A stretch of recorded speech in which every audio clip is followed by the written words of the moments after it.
So something like this as a Hanzo would be great. Yeah, so you're putting yourself in very safe positions. Even the Brig in here. Brig being in here, there's nothing to brawl. If there's nothing to brawl, then why are you even in LOS, in my opinion? This is something I gotta kind of get through to Skilly, is making sure that we're not even like making ourselves visible until we need to. So yeah, okay.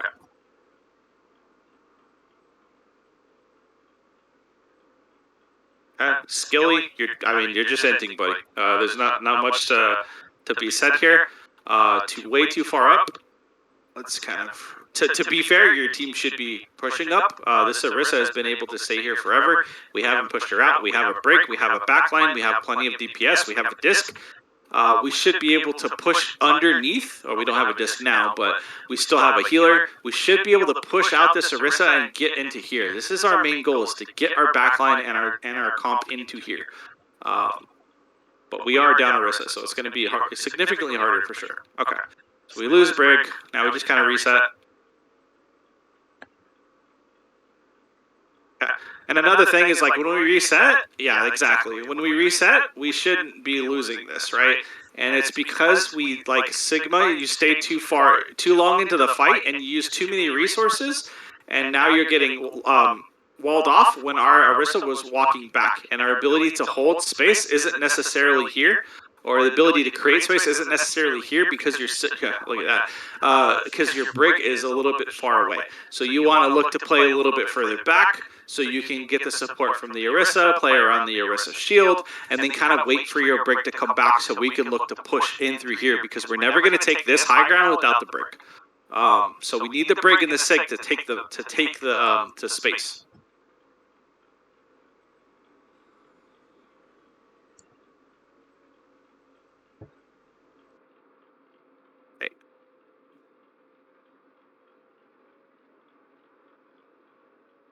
Okay, and we could, like I said, come in here. This is a good spot. Orisa, Brig, this is good. This is exactly where we want to be, where we're not taking a massive amount of damage from our backline, but look at Exalted.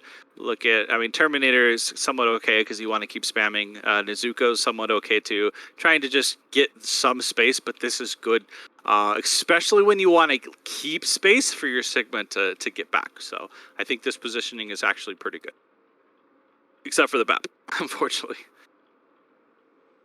Okay, right as I say that, you go right back into the street. That's okay. Okay, and then Orisa, you die because of it, right? So we kind of got punished. The the BAP stayed in the middle of the street with no shield. Orisa went out instead of staying there, and now we're down 2. So you see how, like, we're constantly just kind of trickling in without actually noticing that we're trickling in. Like, we don't actually ever take a fight as 6 and move up together and use our resources together. Like using both of our shields, using the Sigma shift, using the Orisa shift, and then, making sure that our DPS are pressuring from different off angles. It's kind of not really happening. This looks good. I like the Nezuko and everybody's kind of positioning here. Let's see if we can make it somewhat successful. Okay. So this was actually really good by Nezuko. We push out, right, and we play underneath the top. So now the Zen and the BAP can't get value on us, and we're pushing the Orisa out. So then now we can start to take this space. This was very well done by Nezuko. So this is exactly how you want to take the space. Okay, Skilly, just zero reason for you to be here. So let's kind of look back. I'll even look at your POV, not to embarrass you, but it's just facts. There's just no reason for you to look up at the Sigma and just keep swinging in LOS of everybody. So just, there's nothing. There's nothing for, you could heal the Ashe, right? But, like, just sitting here swinging at nothing it's really not, it's hurting you more than it's helping you, okay? So you're in LOS of everybody here. And we could have been in here. And we could have been helping Sigma take this high ground, and well, now that they already officially gave it away, but we could be coming out here.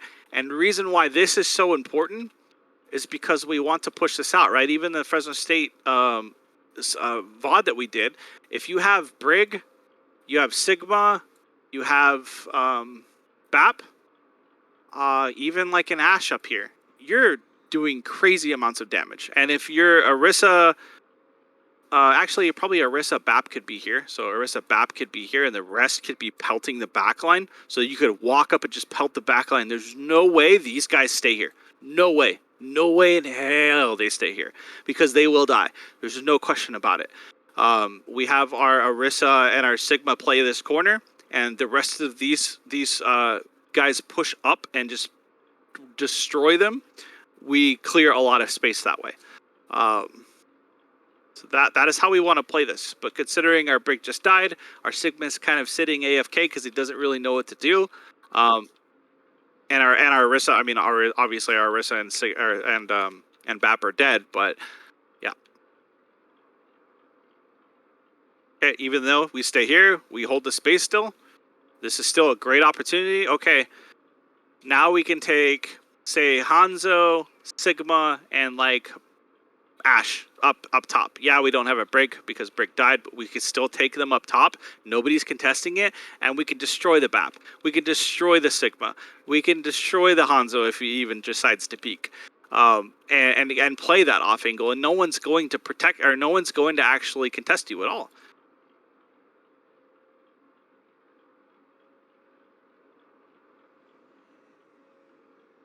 So now Ash goes up, no Sigma, right?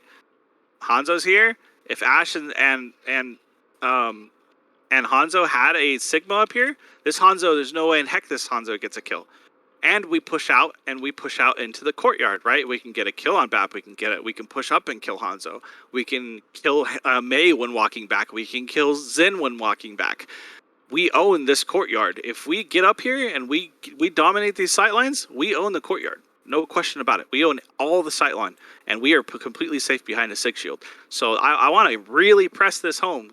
Get up here and get rotated. I told you guys this in the Fresno State VOD. 1 second.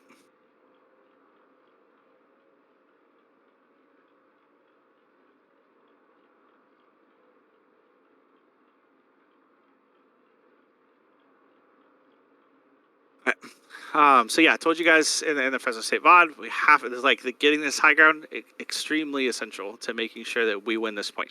Yeah.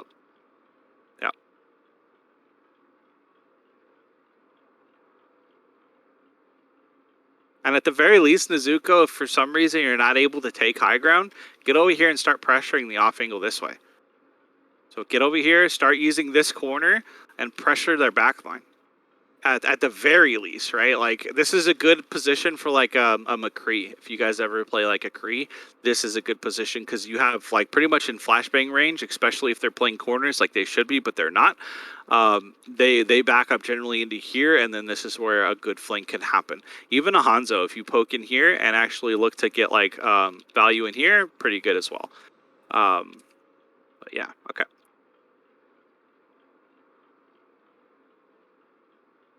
Does everybody understand though, like how we should be taking space, and how we're getting punished because we didn't take it the right way? Okay, I know I'm slamming it into you guys, but I just want to make sure. So, because like I feel like even after the VOD, like we didn't properly rotate high ground and make sure that we take it the right way.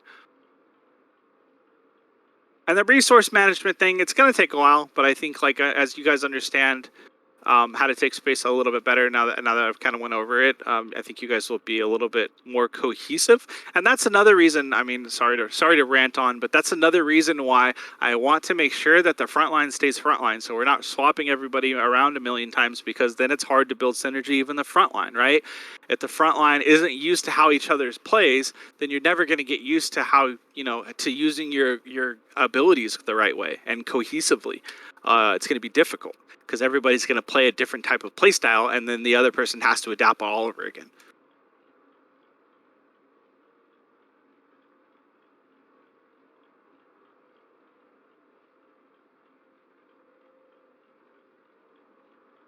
Okay, Skilly, obviously, I mean, you just went in and pretty much entered, buddy. This is a 1v6. I'm not too sure. Maybe you thought your team was going to be a little bit more aggressive. Yeah, you just ran in. All right. Oh, what do you know? I'm yelling at you right now. Perfect timing.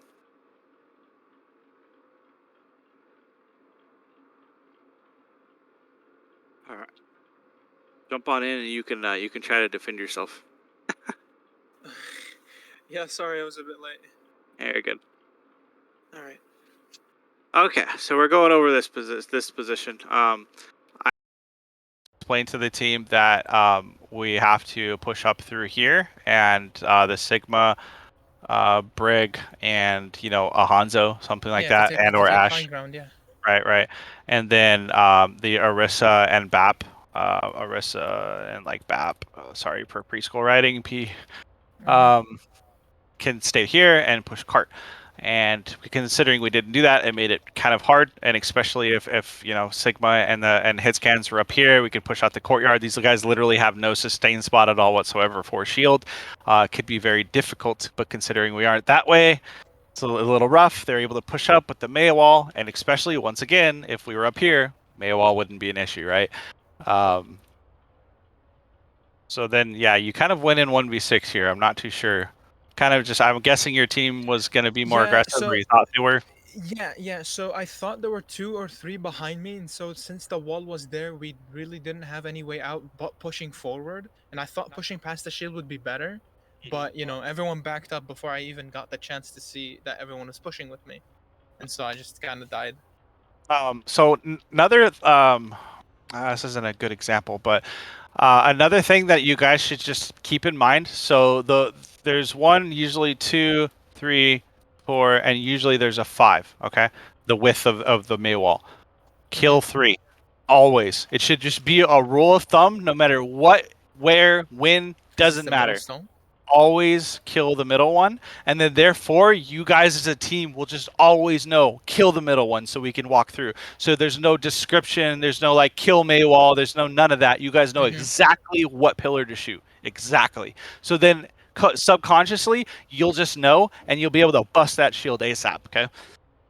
That's what my college team did actually. That was great problem solving. They had. They're like, guys, whenever the Maywall goes up, just kill the center one, and we win, or we get through it ASAP, and we're able to help. Also, Exalted, disc, right? Like you didn't necessarily need to pop it there. You should be using your exo boots a lot more during mid fights, okay? Especially if you know there's going to be a Mei, you should be charging your exo boots quite a bit to make sure you can jump and actually save somebody. Yes, the Brig is pretty far dead, but it's more of the fact of just trying to get your exo boots used a little bit more mid fights. It'll help you stay kind of alive. Don't do it against a Widow though, because it's very predictable. Other than that, it's good to keep you alive. And then Nezuko, we probably could have ulted here just on top of the rally. So if we did get an ult here on top of the rally, we could have been probably able to push in, break the wall. But either way, I think it's just a little bit of miscommunication here on what we could have done. Also, another one, guys, is when you were spam, we have this much spam damage. This is a gigantic trigger ult. Like this is like the ultimate, right? Like we have so much spam damage. We lay a window out. There's no way in heck anybody survives that, right? Like, and we have window advantage. They're not going to really be able to do much. They're going to force trans at the very least, and try to probably use a ton of ultimates off of just a window. But once again, if we were rotated correctly and we had window here, we'd be able to bust them down and not have to worry about too much. Okay. So I think that's that. I don't think I want to talk too much more about it. I think I really hit the nail on the hammer there, or hit the whatever that saying is. I'm pretty sure I've, got it through to you guys how we want to take this space, what we want to do. I don't want to ramble on too much.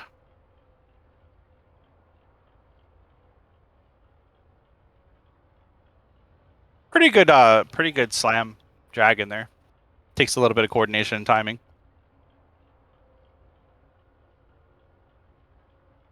Okay. Lucio, not gonna lie, it's trash. It's really bad on spam. It doesn't help anybody. Because these guys, they want to take space slow. They don't want to take space fast.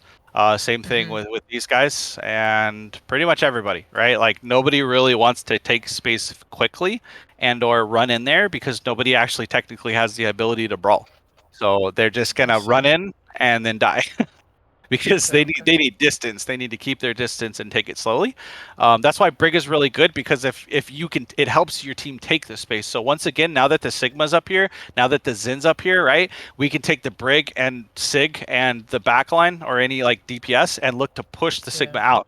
Because the Sigma, the Zen, and the BAP, there's no way they stay up here against a Brig and a Sig, right? Like, you're just going to get brawled out really hard. And the ability to keep the space is nil void, right? So that's why Brig is really good on this point, because she can be a bully and just force these points out, and then we can own top line or top here and basically push out the rest of the team that way. So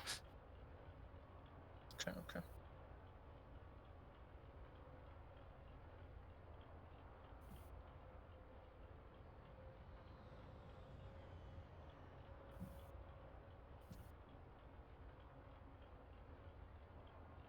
okay.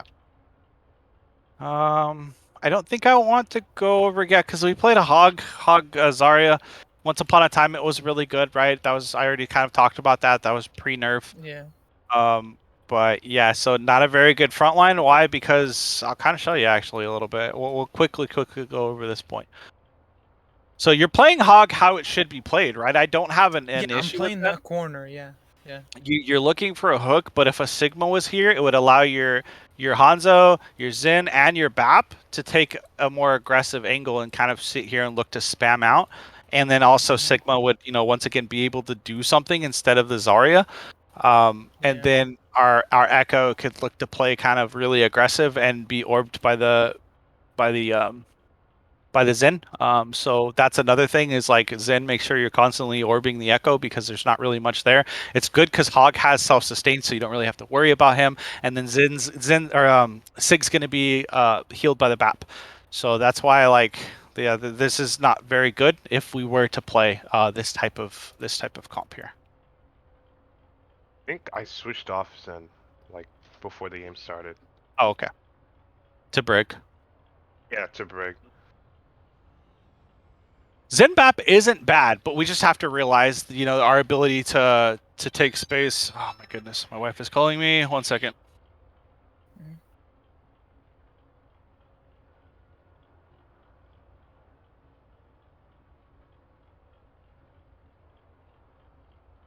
Designated role. Yeah, yeah, yeah.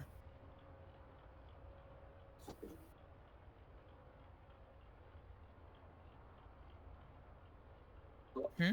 I'm fine with whatever.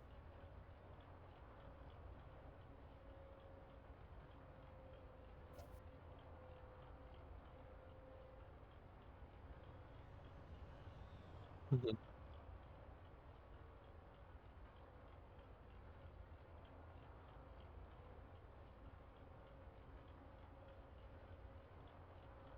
Mhm.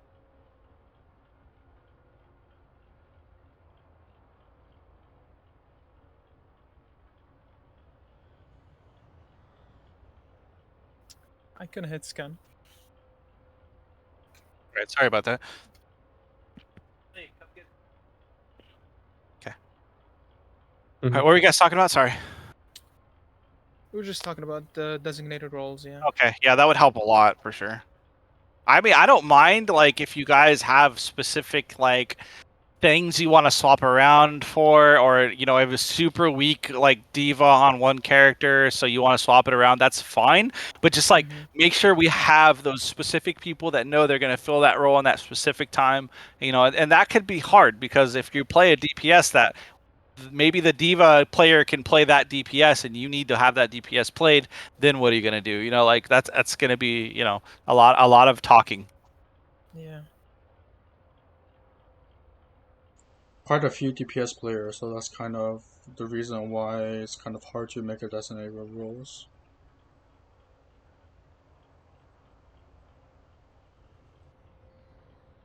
And it's okay, like, if you want to swap the DPS around. I'm more talking about the front line. Like, the front line not being the same is very difficult. I can somewhat hopefully coach most of the DPS in knowing what they need to do. But the Mhm. front line not knowing what they like, having a little bit of cohesiveness is very difficult for the team in general. Okay. How long does this go on? I think I was They talking to keep you on guys taking during the this. time. Oh yeah, that's why I want to. Oh, there it is. Exactly. So once again, once I've already pretty much said it. So Sigma being up here would have probably solved a lot of your guys' problems.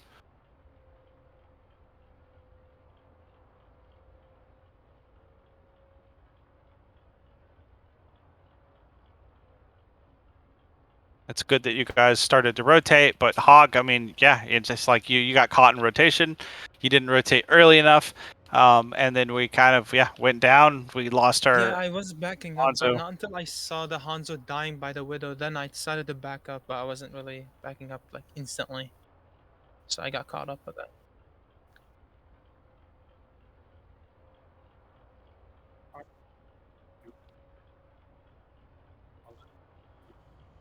Yep, exactly.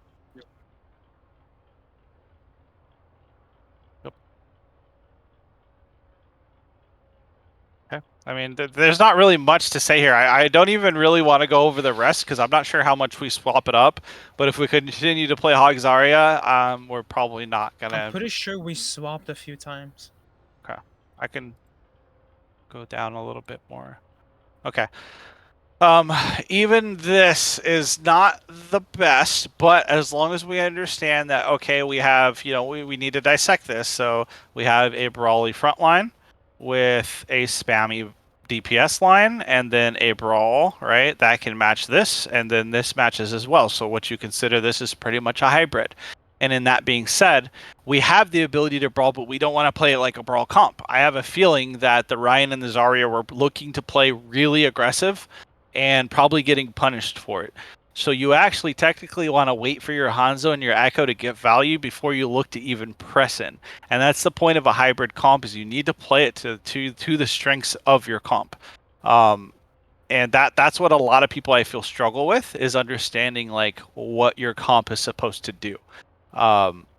You don't have a Lucio, right? You don't have you don't have a Lucio, so you can't be super aggressive.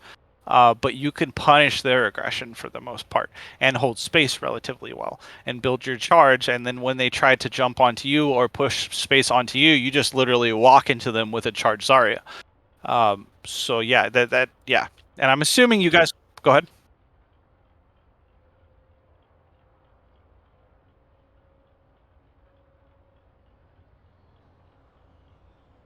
Yeah.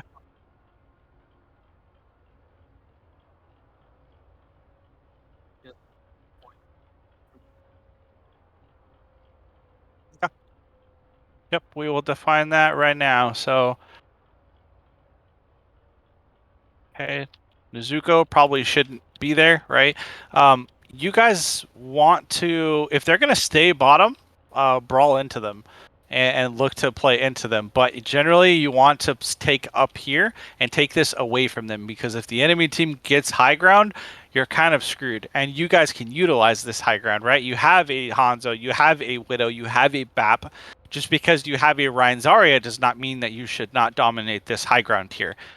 You have a lot of tools that you can use at your disposal with controlling this. Sure, you want to contest the Orisa if they push payload or whatever, but if you have this, you pretty much win the fight, because you have the ability to drop, you have the ability to take off angles, right? Go ahead.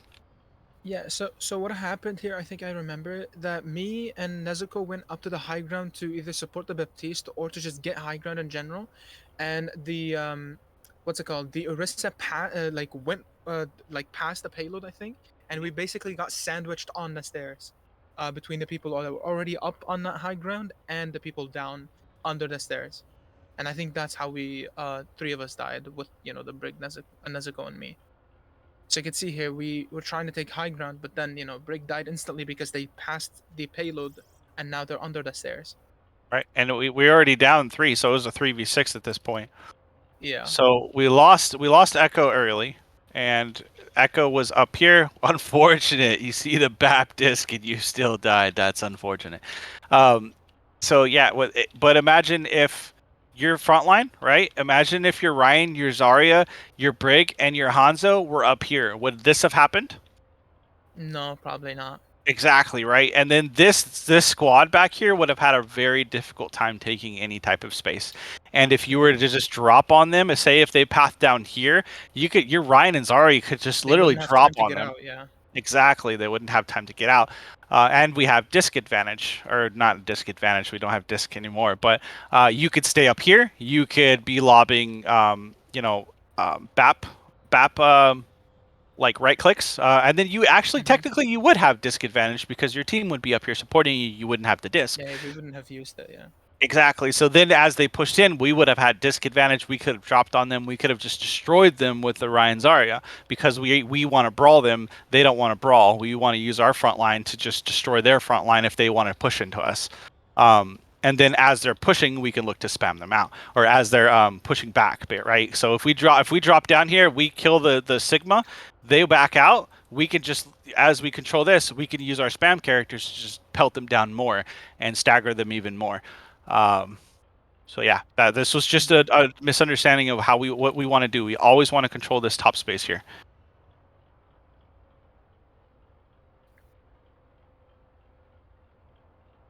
Okay, and then when we realized we needed to do top space, we were 3v5 at that point, so it was very difficult for us. Yeah. No, we just got sandwiched and then Yep. dead.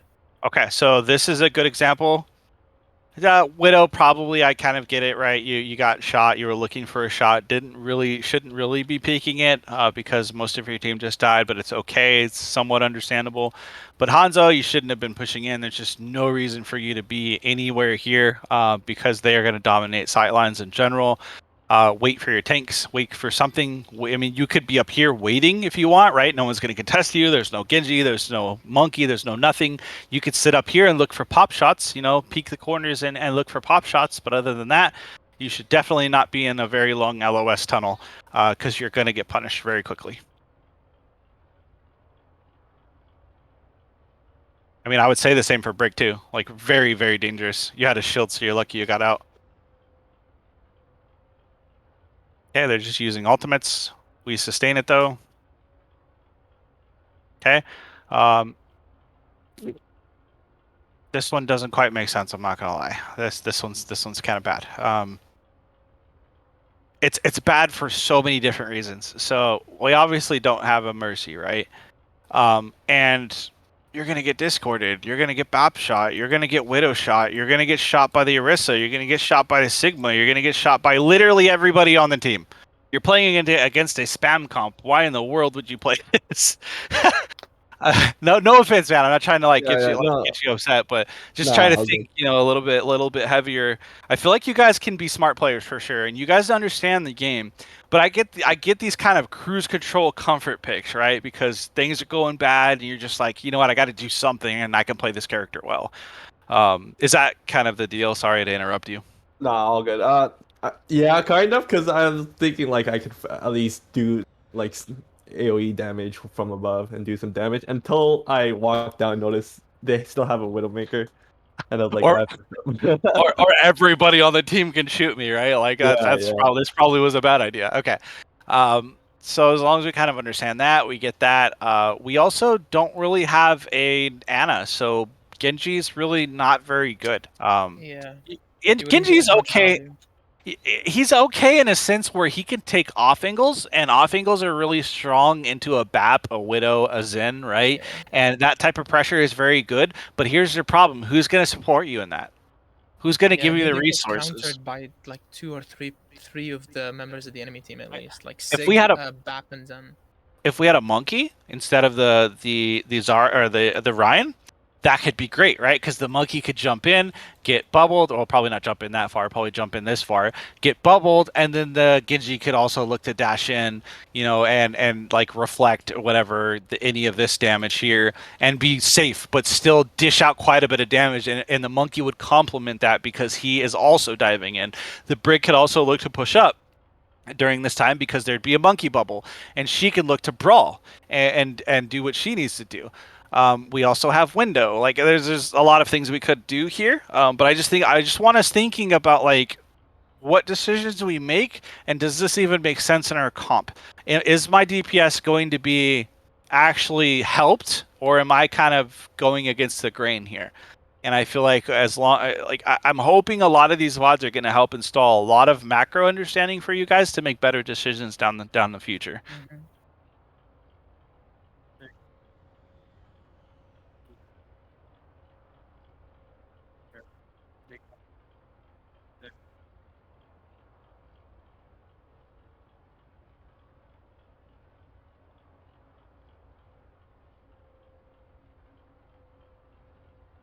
I'll tell you Very right good now. advice. I know this team is coached. I can just tell. Somebody from a higher SR is coaching this team. There's no question about it.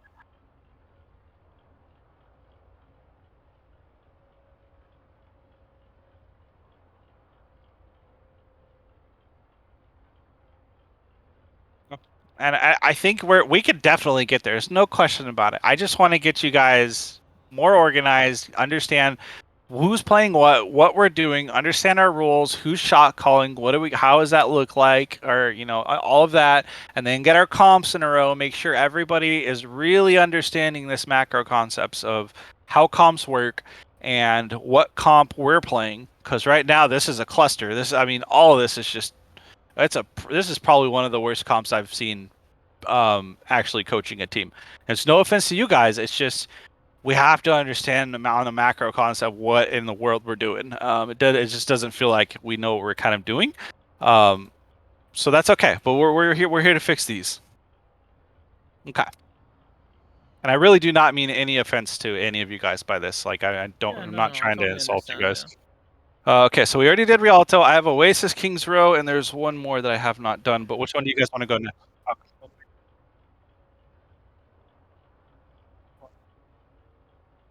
Yeah, Yes. everybody I felt left that, like at that minute when we played I felt on Oasis. Oasis you guys actually played a pretty decent comp too. Let's do Kings Row.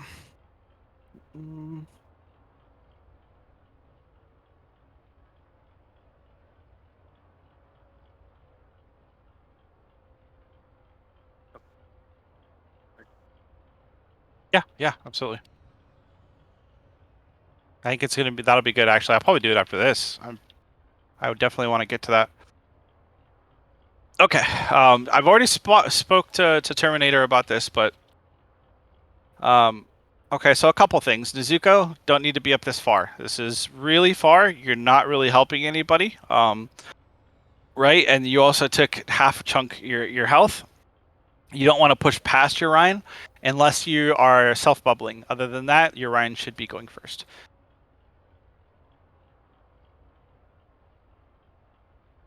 Okay, we don't want to shift in. We never want to shift in. We only want to shift out. So I would suggest, if you're gonna push into here, just wait till the wall's down, then push out. There's no reason to shift out into here because you just wasted a vital cooldown. And Reapers, that is your ticket out. You should not be shifting out like that. Now you don't have a shift if you do end up dying, and yeah, you end up dying there. So.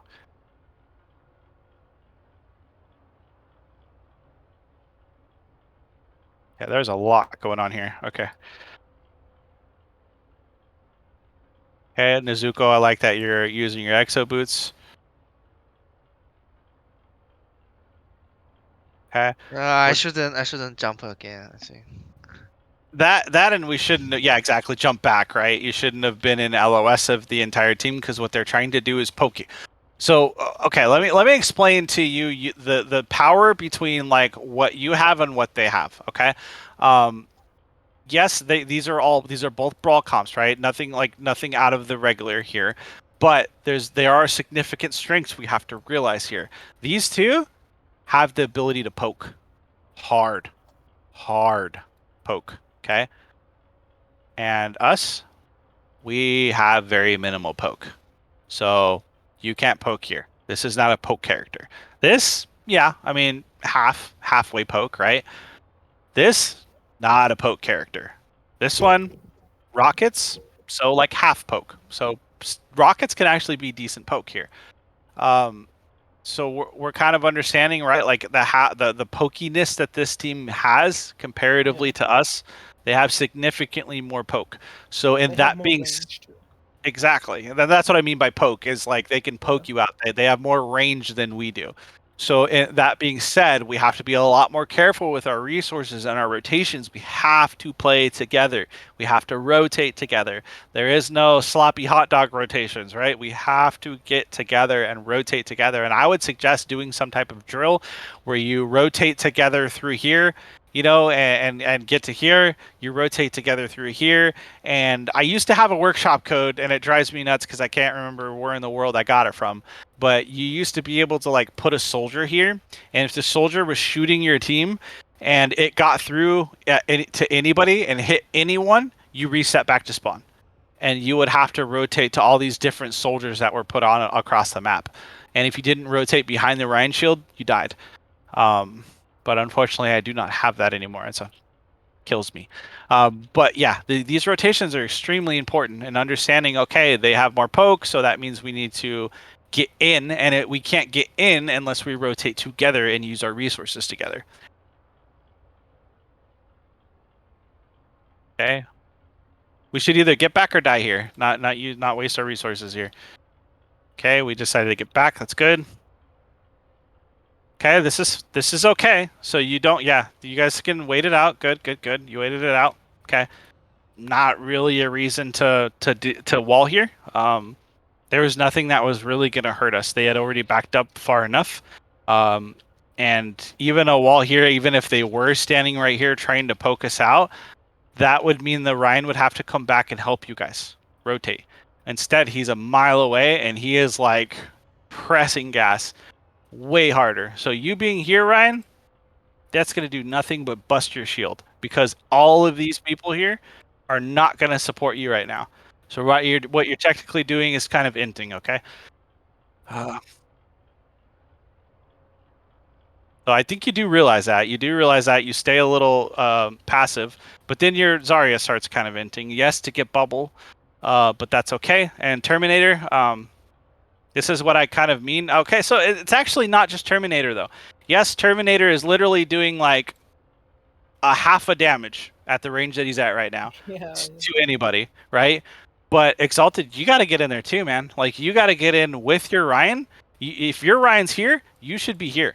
And you should be actually looking to hold down and left click instead of just pew, pew, pew, pew, right? Yes, you can hit people with your right click. Yes, you can farm very quickly with it. And I do suggest it during your poke phase, right?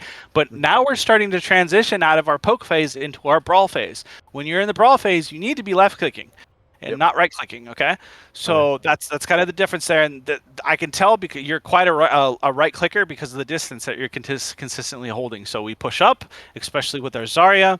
Our Zarya looks to bubble our Ryan as he's pushing, you know, somewhere around here, boost her damage. At the same time, we're freezing. At the same time, Reaper, you are barrel stuffing. You are doing nothing behind your Ryan, barrel stuffing these DPS or these tanks. Not this. Like, this is very, very bad. Don't stay here. If anything, teleport all the way to the window here and drop down onto their backline. I mean, do not be scared. Be a bulldog. Start attacking the Ana. Start attacking the Mei. Start attacking the Diva, right? Diva's down. They no longer have the ability to DM. Therefore, you know, a lot of things go wrong for them very quickly. So there is a lot of potential you can have in being way more aggressive, okay? All right. Last thing, Ana, you could be looking to get aggressive nades here. So as your team isn't taking all that much damage, you don't necessarily need a nade. Depending on, I mean, right now obviously is not a great skill shot or a still shot, but you could be hitting it off of walls that will splash behind Ryan shields. Okay, so look for that. Even like something like here could splash behind Ryan shields. Okay, so look for those super aggressive nades that will actually turn the fight. Bap, I don't have anything for now, but I'll. Sure. Okay. Okay, and now we start to look. Nezuko is 99. Press W, boys. Press W, okay? Like, this is not a time to play a passive. We run right into the Diva, and we burn the Diva. The DM is going to do nothing to this Zarya, but this is our time to press W. Oh, by the way, I didn't even capture this. Why in the world are we playing this backline? Like, that's another thing that drove me absolutely bat crazy is, like, we have your Ryan Zarya there's zero reason not to have speed. I mean, to be honest, for me, I was just hard rolled Ana. To be honest, like I played a lot of Ana, so I thought like most of the comps use her, and that's why I usually most of the time that we played, I just hard lock Ana. I can swap. I am flexible. I can play Bap or I can play Lucio. It's so here's the problem is when Ryan tries to collapse, right? He goes from here to here. If he doesn't have speed, that means he's going to take significantly more damage on his shield. The Zarya is going to get poked out even further. It's going to be hard for the Reaper to close distance with his Ryan, right? It's going to be hard for the maid to go up as well. So all of these four here, these four characters are going to suffer significantly without having a Lucio. Yes, you substitute it with more sustain, and that could help. But at the same time, when having a Lucio, you pick and choose when you want to aggress. The attacking team gets to pick when they want to aggress. The defensive team gets to pick where the fight happens, right? They get to predict that, so or dictate that. So we have the ability to press the gas when we want. That being said, Lucio on attack is way better. Now on defense, don't get me wrong, you don't always need a Lucio, right? Because you don't need a crazy amount of speed when you're being sped onto, especially when you have the upper hand for positioning. So definitely keep that in mind. Ryan is just a big slouch without a Lucio. Now, if you guys were actually pressing the gas here with a Lucio, you'd be on top of him already, no question. And then the Zarya would be able to, be dishing out this damage. Right now, she's not quite there. She might be, but okay, we get walled off. Unfortunate. Another thing. Okay, so May. This is another reason why it's important for you to be right up next to your Ryan. Okay, so if you were here, right? If you were here, you could actually be counterwalling. Yep. Okay, you could be counterwalling the Ryan. You could be stopping this aggression. You could save your Ryan, and then also the BAP. We should be playing BAP Lucio. Should be exo booting and actually looking to disc here on top of your Ryan, just in case he gets walled off. So. And then you kind of chucked it, and this is the bad part: is now our disc is just useless, and it's very difficult for us to do anything in this situation.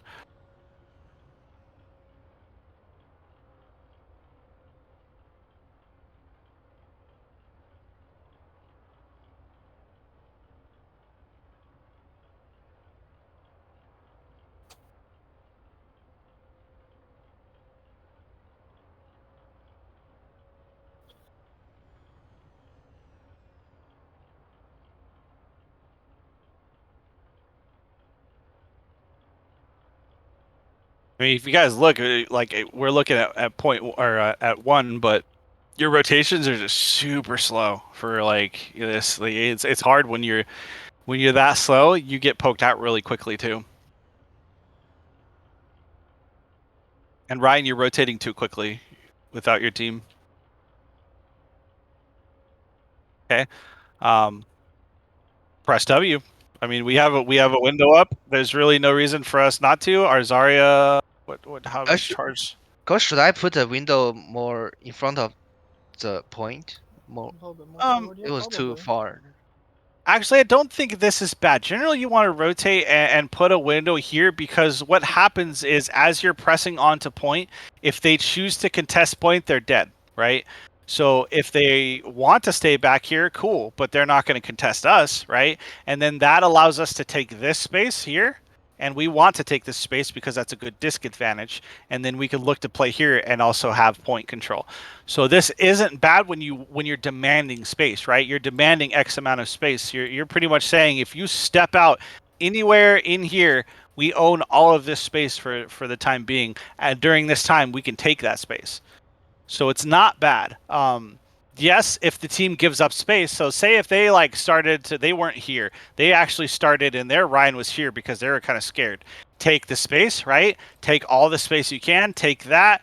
Good disc location. Turn on them and window. So you want to turn because what happens is you take away their sustain. If you turn, right, you take away their sustain. Yes, they have a sustained spot here, sure, but like let's say this was just an actual wall, right? There's nothing here. There's nothing here, nothing here. If you take this away, because technically their window spot would or their disc spot would be here. If you turn, you take that away. You give yourself a disc spot and you take theirs away. That's why you generally want to think that that type of aggression is good. So that's another option, but that's if they give you that space up. Considering they have not given that space up, this is a good window because you've rotated statue, you've put the window down, you've allowed our front line to actually aggress. Okay. Sorry if that was a really long answer, but I kind of wanted to explain it the best I could. Okay. Zarya, you never want to lose your Ryan. You're not really a hog. You're not anything else. You need to be bubbling your Ryan. You need to be pressing with your Ryan. Or Diva, right? Diva can sometimes contest Kreese in this little area here, but Zarya is slow. You don't have a Lucio, so I would definitely consider staying on top of your Ryan. Ooh, good bubble though. Okay.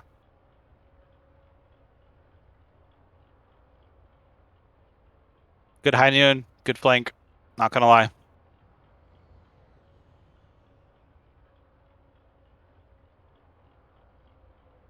Okay. Let's look at that one more time. Okay. So if we would have had, I mean, not to hit it home even more, hit on the point even more, but if we would have had a Lucio here, we would have been able to press this so hard to the point where we can fire strike originally, right, through the window, and everybody can kind of dish out the damage they want, but we could press so hard to the point where we will be on top of them, and then the Kree wouldn't have the space to be able to flank. Okay, we need to press the gas, get on top of them fast. And considering you windowed, look how much space it gave, right? The Ryan decided to come back here. The May's going to probably decide to come back here. And then that's your opportunity to actually speed boost and get on top of the team. You've taken X amount of space away. You've taken all the space away, right? That's great. You want to do that, but you need to capitalize on it after you do it. You take their space away, you take their angles away.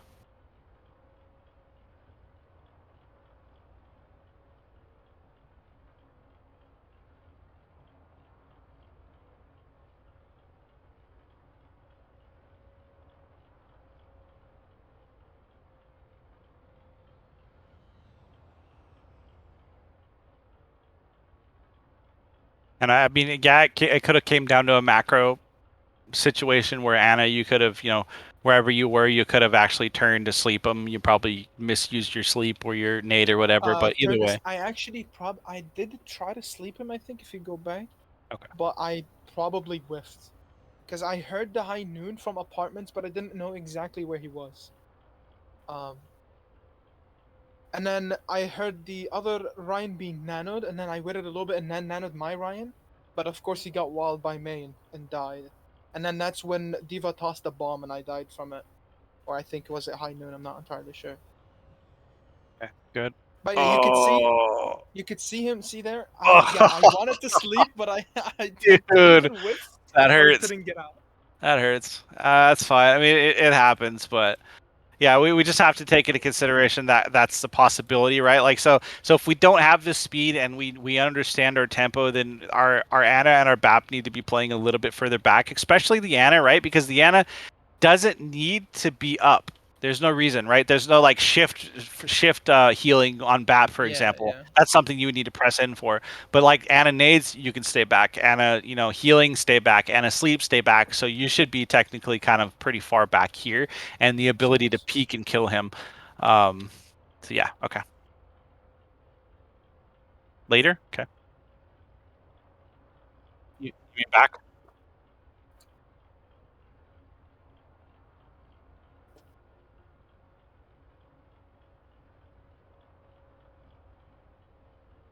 Oh, there's so many things, guys. I'm sorry that I'll see something and I'll be like, oh my gosh, there's another one. So this shatter, do we feel it was good? Awful, right? Like this is something that you can't press in with this. You can't follow up on anything. There's no lethality that this creates, but there is one thing this creates.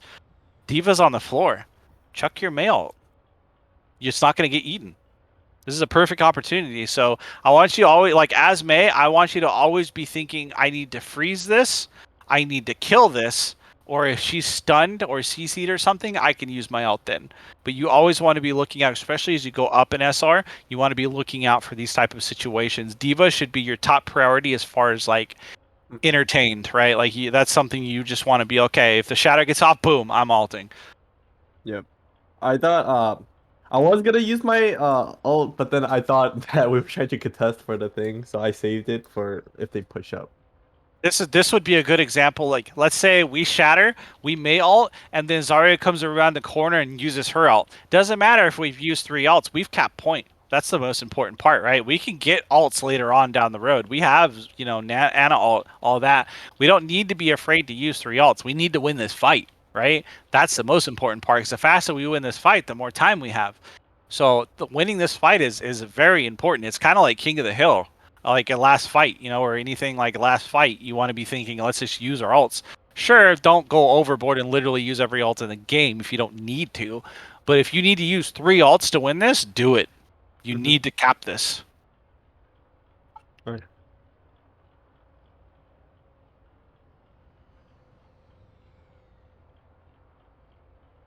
Rough. Oh, it got eaten. Oh. Oh, rough. Okay.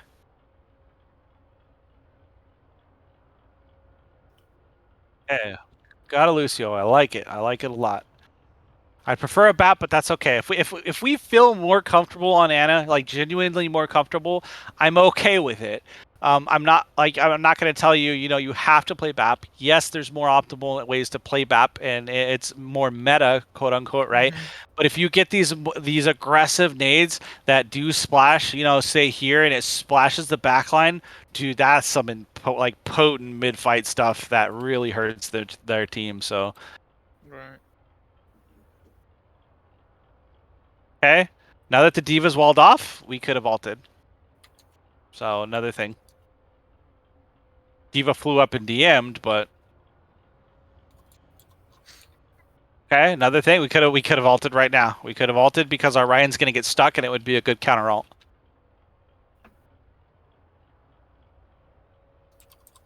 So I feel like you're kind of scared to use your ult, right, May? Or Exalted? Yeah, kind of. Okay. I'm just not sure when to like the perfect time to use it. There's a lot of different ways, but you know, you start with pressing Q to find out if it was a bad Q, right? Yeah. You can't really know if you don't actually do it. So if you do it and whiff it, or you know, it was a bad idea, then you know, I'm okay with it. Like it's okay. It's okay to fail, right? Yep. But you can't ever get better if you don't fail. And you gotta fail. So just look out for the things I said, right? You've just froze Diva, be another great opportunity to throw the ult. But on top, just look out for that in general. If you get it eaten like 5 out of 4 times, I'm probably gonna yell at you, right? Because you're not paying attention to that. But if you literally whiff it, or it was a bad timing or something like that, it's okay. We'll get better. You know, we'll figure out how and why it was bad. Yep.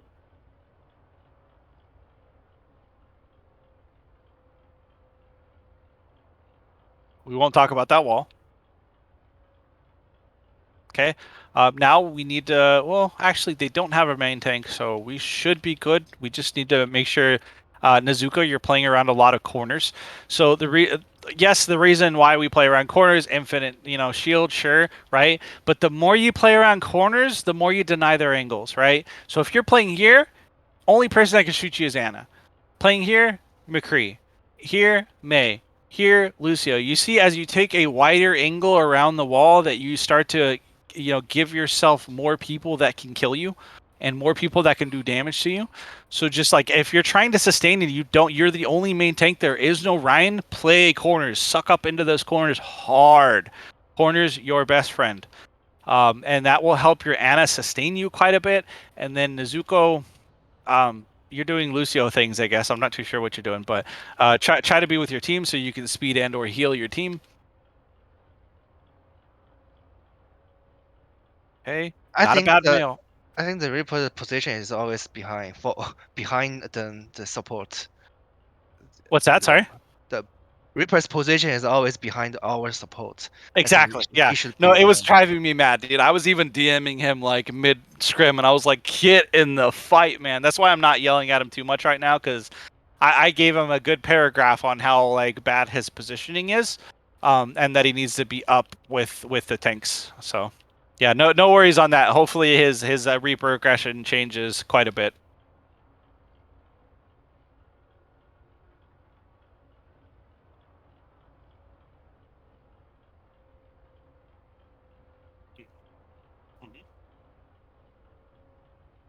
I mean, yeah, she kind of jumped up behind our back line. He's And more talking about stays like this. alive longer than expected. Yeah, look at his fight, like positioning throughout the entire engagement. And this is what I mean by setting yourself up to be successful for the entire engagement, right? This isn't always the best, especially if you have like a Doom or if you have a Diva even. I mean, honestly, if you guys were pressing in and you saw an Ana there, the Diva could just do this and just absolutely destroy an Ana. So this is actually not the best positioning in my opinion at all. But if the Ana knows she could just get away with it, she's gonna do it. Like she's why not, right? Like why not put yourself in a super safe position? So this is kind of what he means is setting himself up to be successful throughout the entire engagement. So less rotations, less having to worry about your own life, and more where just focused on being aggressive and or having good sustain spots for your team.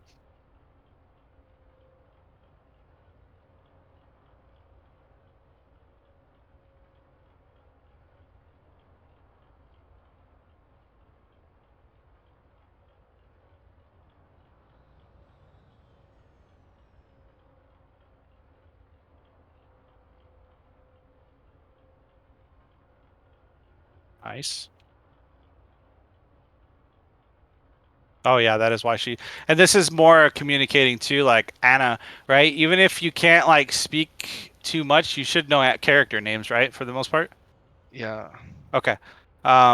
So yeah, even if you can't, just tell him, say Ana. Like this is such a high priority target, man. Like, and he's the only No one one that noticed knows it. it. Yeah. So like say like at least say the character name, and doesn't even have to say behind nothing. Like everybody, if you know, how about this? If he says something, you damn well everybody better know that that was an important call. Okay, so like look for that call, and then you'll kind of know that's what you call like quote unquote like a command call. Okay, that's what you usually call a command call. Someone, if you say Reaper behind, or if you say like some hardcore flanker behind, deal with it. Or Doom would be another one. Doom, Reaper, those are just like really big command calls that you stop everything that you're doing and you turn and you deal with that threat, or else that threat will dominate your entire team. This could be a good example of that. It's like, kill this Ana. Oh, purples, you guys, your entire team. Ana is still alive. Okay. All right, good. That Ana almost got away. What's that?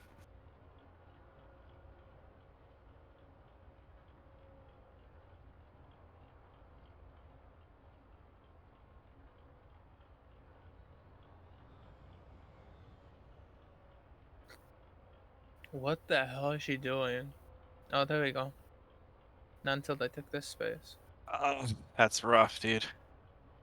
So here's what I think about being proactive. How could we have been proactive here to completely just negate everything that they're doing here?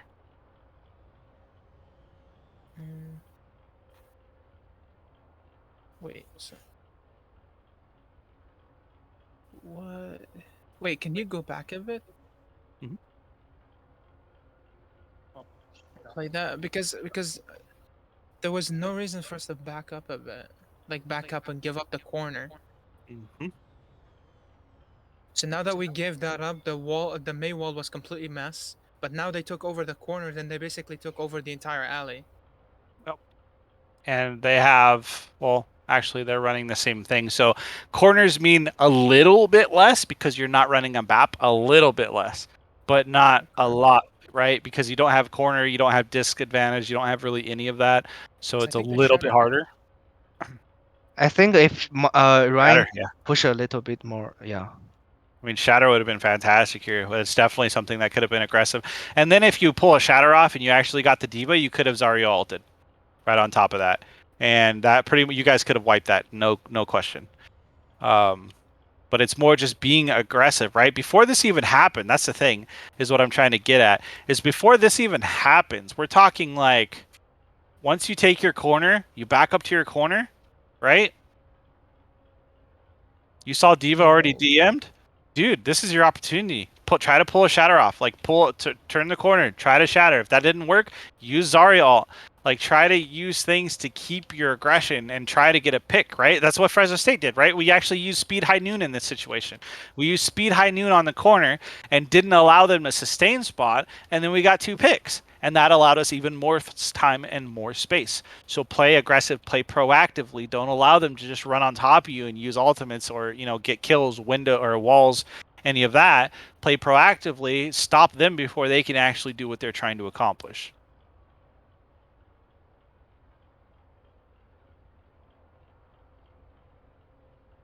Whew.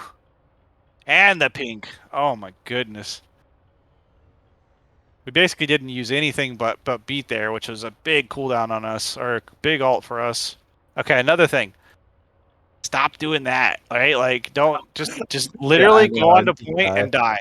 Just die, right? Like, don't do this. Even then, this might be okay, but I feel like a lot of you guys, especially on May, on other characters, I see you guys like just trying to run away and survive the whole time, like your life depends on it. Like, dude, just run on the point and die, just like, because all you're doing is trickling, and that's another thing that we wanted to talk about, right?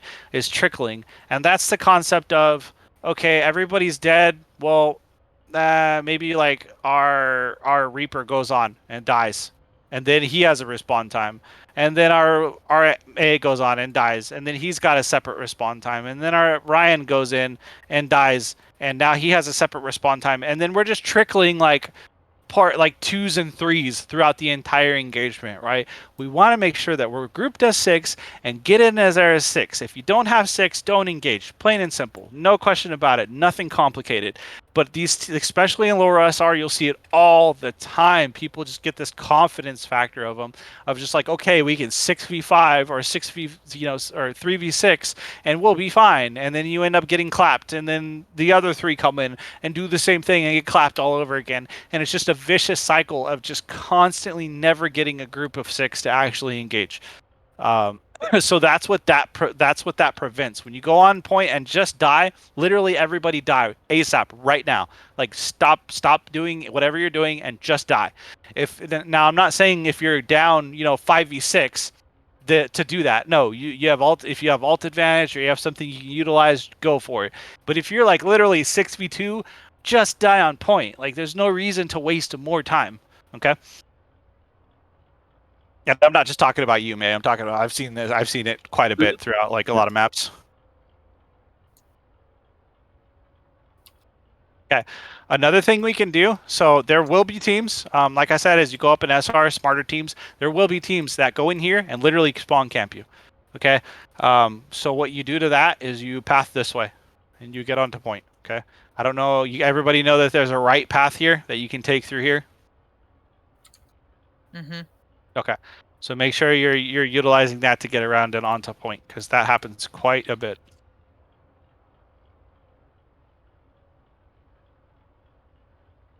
Then again, this team's good because they understand where they need to be positioned to be effective. Because they have a May. Didn't I say that you guys shouldn't rotate this way? I'm just saying. Remember I said my Fresno State team made a boo-boo by rotating this way? Yeah. So this isn't awful, right? This actually isn't bad, because what you're actually doing is, if you break the middle one, right? 1, 2, this would technically be the middle one, but again, yeah, I guess you can consider this the middle one. You break it, where's the DM, right? You have a Reaper, you have a Zarya that you can bubble the Reaper while he's ulting, so you can drop down and technically Reaper ult here and just destroy their entire team because there's no Diva. So that's something to kind of consider. So I mean, even if in this rotation you could still flip the map, is what they call it. So if you're, here and their enemy team is here, if you were to go up and rotate around, you'd be technically flipping the map, and then you would be here and the enemy team would be here, if that makes sense. So you kind of flip the dimension of the map around to you're technically on the defending side type of thing. So when I say flip the map, that's what that means. And that can be used in a lot of different maps. Okay. And this also go ahead. Okay. Fair enough. Another thing. So when we're talking about Diva, being down, this is another way that she is down, right? So if you see a bomb and you know the bomb's going to go this way, run in or teleport in and actually Reaper ult. Like destroy this entire backline because there's no Diva. That's something. You also have the ability to use your Zarya ult. So if we all push in and we Ryan shield the Diva ult, we can push in and actually use Zarya ult. There's a lot of things that we don't have to worry about, and we'll punish the Diva for ulting this way.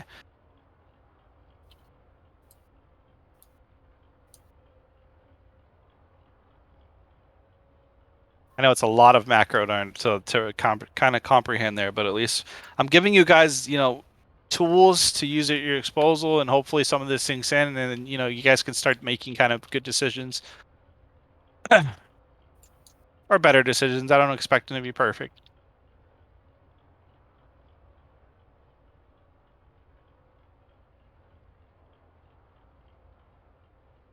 Nice. Ooh, nanoed Ryan in your backline. That's not good.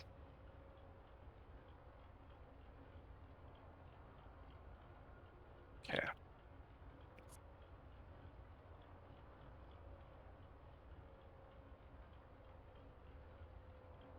I feel like we held on to Zarya ult for a very, very long time. This has now been, I think, 4 engagements that we haven't used Zarya ult.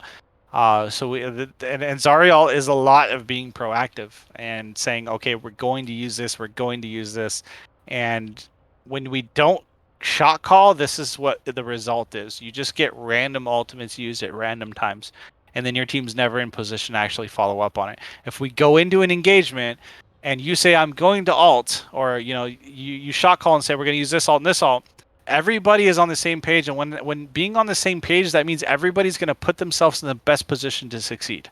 So that's why in calming those is really important, or at least should put themselves in the best position. I mean, it's not always going to happen. Yeah, be cutthroat. Oh, you almost C9. Whew. That could have been bad.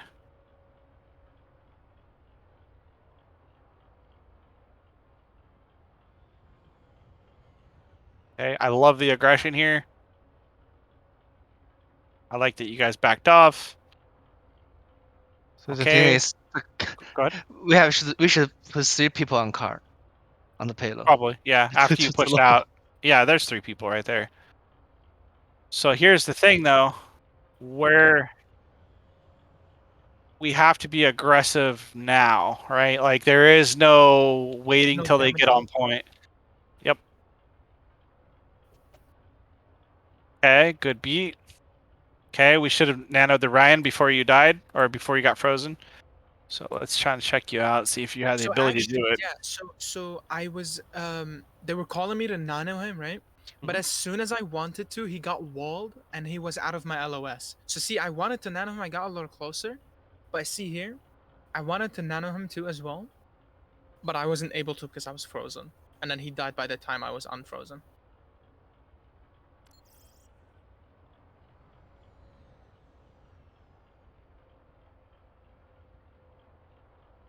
Because like we only said nano Ryan until after the wall was up. And he was out of my LOS and I couldn't do anything. So what happened is you literally turned to nade yourself, and that's the time he peeked the wall. Yeah. That is it was unfortunate. So what all you have to do in that situation is literally just look down. So look down, nade yourself, and look right back up. to the Mhm. Ryan instead of doing like a 180, because that kind of hinders your action per minute. You know what I mean? Mm-hmm.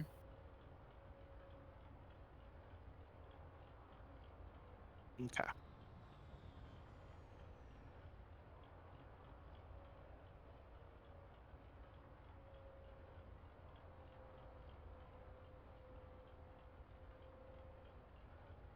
Okay, how did the Zarya go down?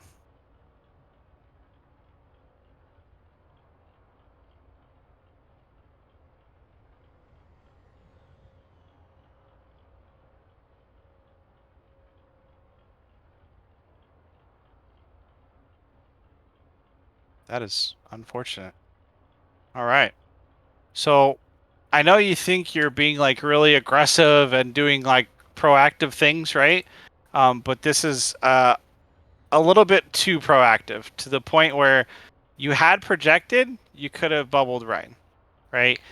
You're over here looking at something, you're pretty much looking at nothing. So making sure that Ryan stays alive with a good bubble would be extreme priority here. So Zario, you would have been able to keep him alive for sure, and then that would have actually helped the nano get off on him as well. So yeah, that's really important. Let's kind of look at more here.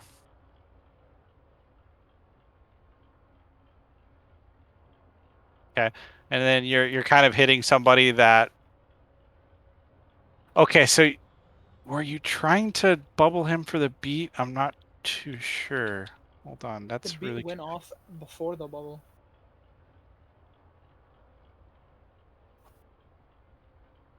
Yeah, it did. Okay, so yeah, that was just a little. That was a pretty big Oh, it's mistake just a there. little bit of That's okay. timing, yeah. And then you went aggressive. That's so weird. So like you didn't bubble him. You looked this way to bubble, and then you went aggressive.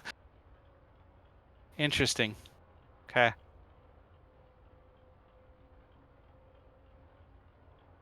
Okay.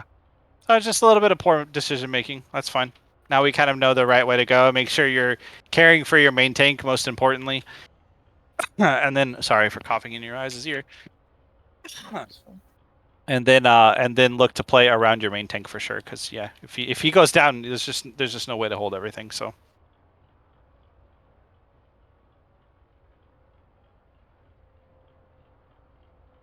Okay. I don't know how much we want to go over any of this.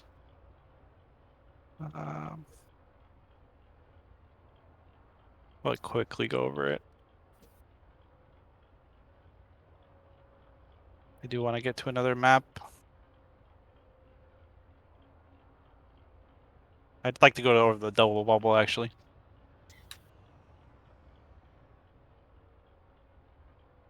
How long are we staying here?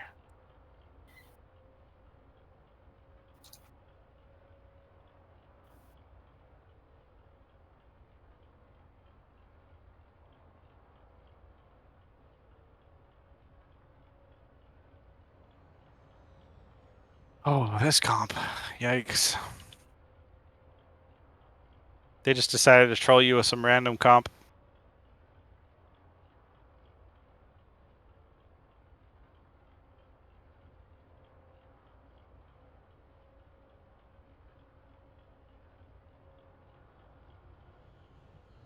Yeah.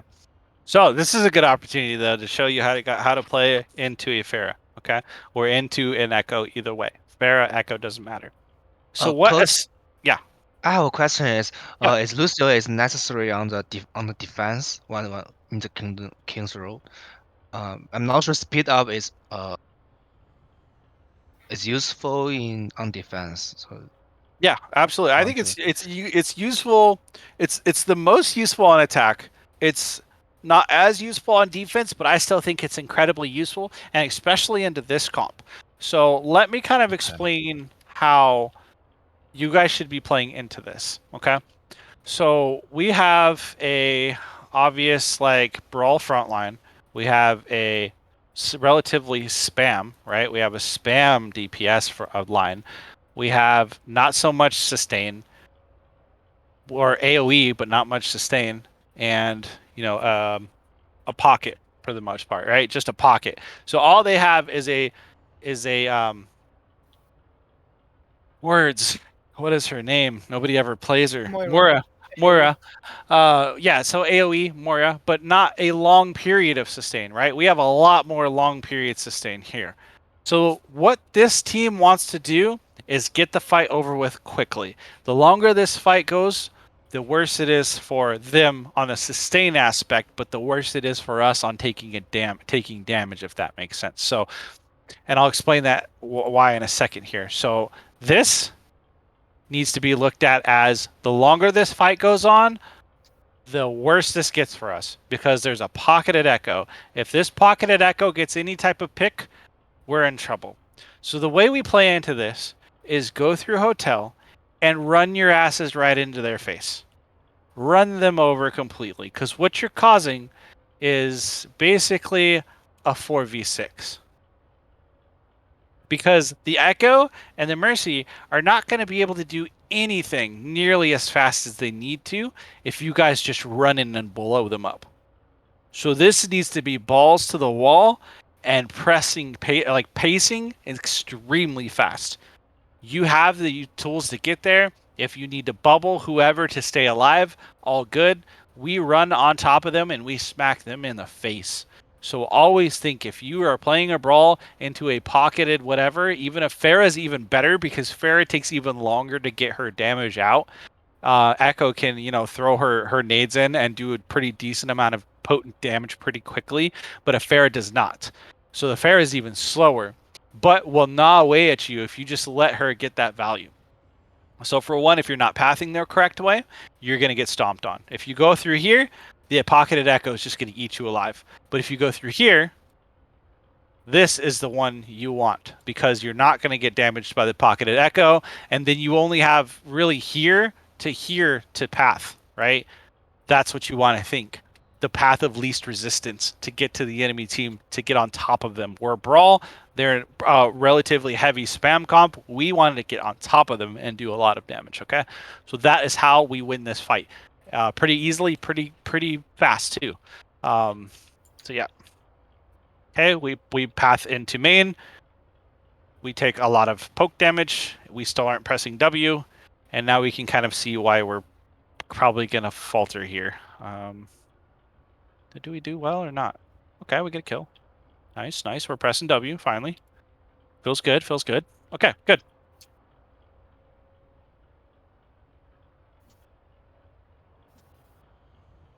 But I think that's very universal for every map, when you guys are just kind of understand how to play Brawl into a pocketed anything.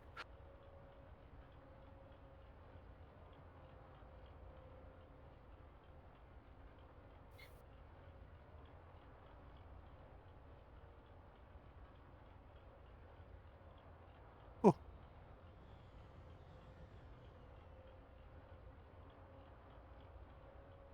We got super split. We're kind of all over the place. Yeah, a little rough.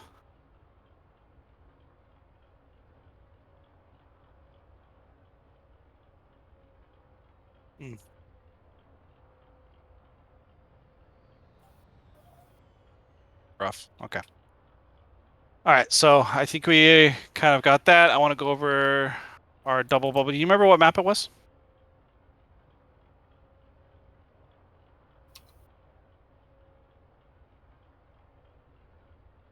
Nepal, Gibraltar, Rialto, Kings Row, Okay. Legion, Gibraltar. Okay. The previous one, right? With Monkey and With the Gibraltar, you mean the one that were playing high ground and they kept like jumping on the back line? I looking think for I the think that previous. was Eichenwald. Oh, was that was the recent scrim? Because he said it Wait, was no, last wait. week. Oh, the last week? No, I wasn't there. No, never mind. Yeah. Okay. This is Monkey Diva though. Do we play Monkey Zarya?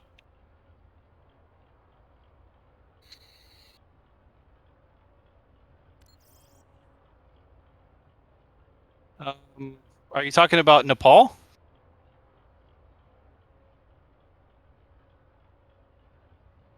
Be good, because then we can cover like a part of a map.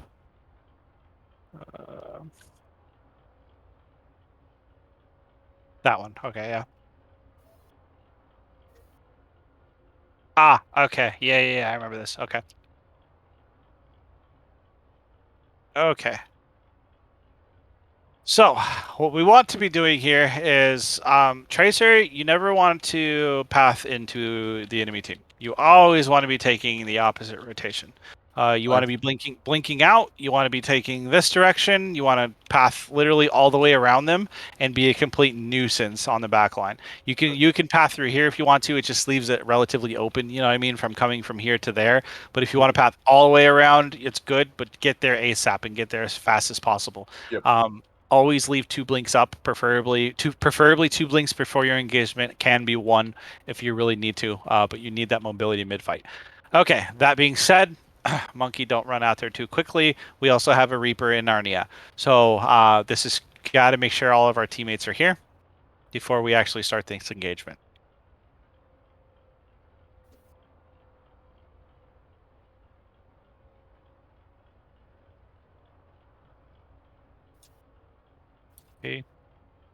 Okay, we got Bubble Cycle.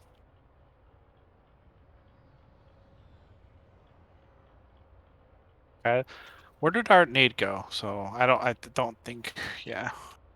I know this person didn't play last time, but or is he in chat? Oh, it's me. It's me. Oh, It's me. okay. Where did that nade go? What the heck? It got shielded, I think. I was trying to see when you actually used it. Okay. Shielded. Okay, so how do we prevent that? Splash damage. Bingo. You hit this right here, and it splashes literally both of them. Okay. So prevent that by just not trying to aim directly at Ryan. You aim above. So even if he does shield, he still gets hit by it. And then we're able to actually really push on them if you hit both of their main tanks with it, because yeah, we can push hard. But we still have an issue of Terminator being in spawn. That's very, very difficult for the success of this engagement. Good that Tracer's pathing around. Let's see. Yep, you eventually get there, just a little late. It's okay.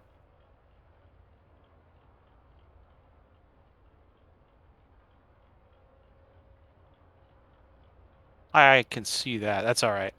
So what we want to do is we want to stay around, obviously, our backline, right? So once we shouldn't have jumped out here. We should have just literally jumped out back here. Because then we can sustain, we can get health back, we can do whatever we need to do to push kind of back out. What's that?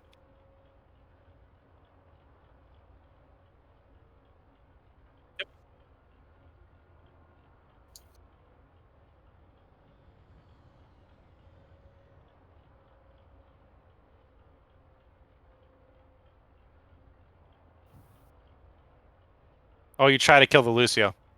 Unfortunate. Okay. So let's go at a couple different places here.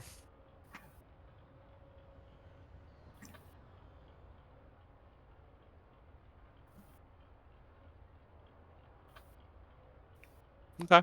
I mean, you're building charge really quickly. Not much wrong there.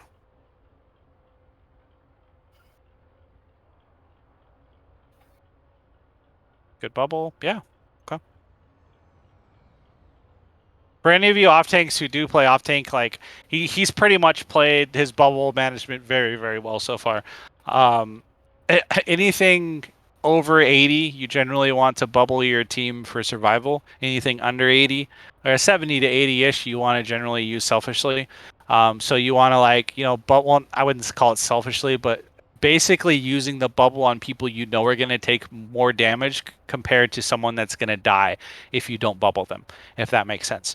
Yeah, so that's kind of the rule of thumb of bubbling is, anything over 70, 80, you generally do it for like a really low tracer or a really low backline member just to make sure they stay alive.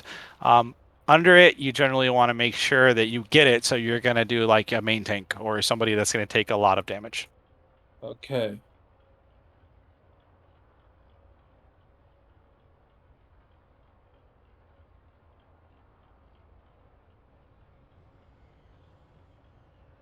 Nezuko?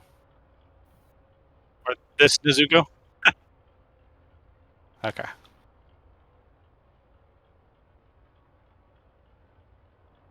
Okay. Anna. Okay, so we don't want to play this far up because there's really no reason for us to play this far up. We're playing into a brawl comp that wants to get on top of us and wants to brawl us indoors, right? We want to play angles and we want to get, we want our tracer coming through the side here and flanking. We want our Reaper, pushing up into them, sure. But we need to give ourselves a little bit of space, especially the Ana. Look where you're forcing Ana to play. It's extremely dangerous. To be fair, Ana, you should probably be playing. Actually, no, this is kind of the only place you can play. So, like, Ana forcing to be here is just a really bad idea. You don't want to do that. So you generally kind of want to set up, like, out here, breach? Okay. Yeah, or Anna could be like back here. I mean, Anna should be super safe. So that's why I'm saying you guys need to give yourselves a little bit of space and create somewhat of a kill box. So when I say that, ball comp in particular, ball comp is extremely important for kill boxes. But like anything in here, you kind of want to wait to dive. So you want to give them space. So if they come in through here, our tracer can come through here, right? If they come through here, then our monkey could, dive it. 这个地方. Oh, And sorry. then Sorry. Oh, and then the tracer can also, flank once again. But we need to give ourselves space to be able to actually do stuff here. We don't want to play close. That's not the most opportune way to play this comp. Okay.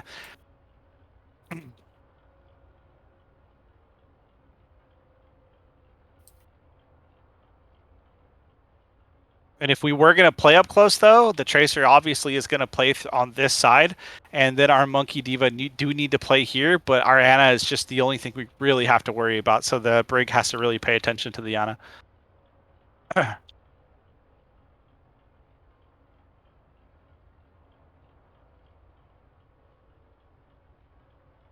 And there you go. I mean, that is textbook why you do not play up close into a brawl. I mean, there's just no other way around it. That painted the most perfect picture. Yeah, you shouldn't have been indoors, right? You shouldn't have been closer to the left side. You should have been closer to the right side. But either way, this is exactly why we don't do it, because you're just going to mow us over. They have more brawl potential indoors than we do. That we can't stop them for just running us over.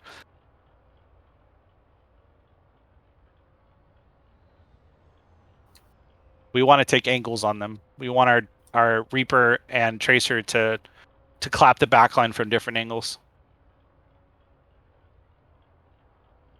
See, now our Ana's playing at a distance.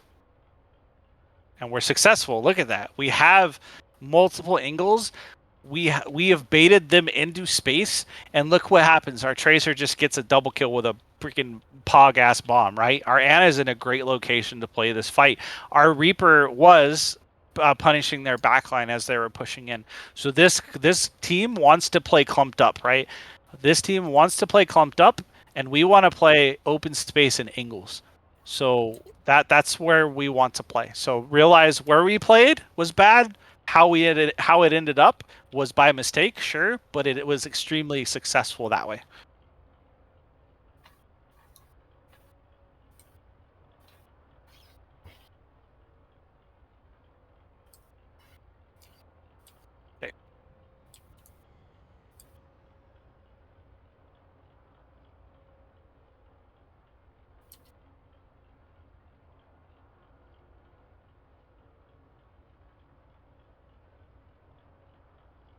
And the one way we could look to play up close here is just Zarya ulting. That's a good reason to want to play up close. Okay, we could do that, sure. But why not wait until they're into space where our Tracer can take angles, our Reaper can teleport behind them, take angles, right? And then we could just collapse on them from multiple angles here instead of in here.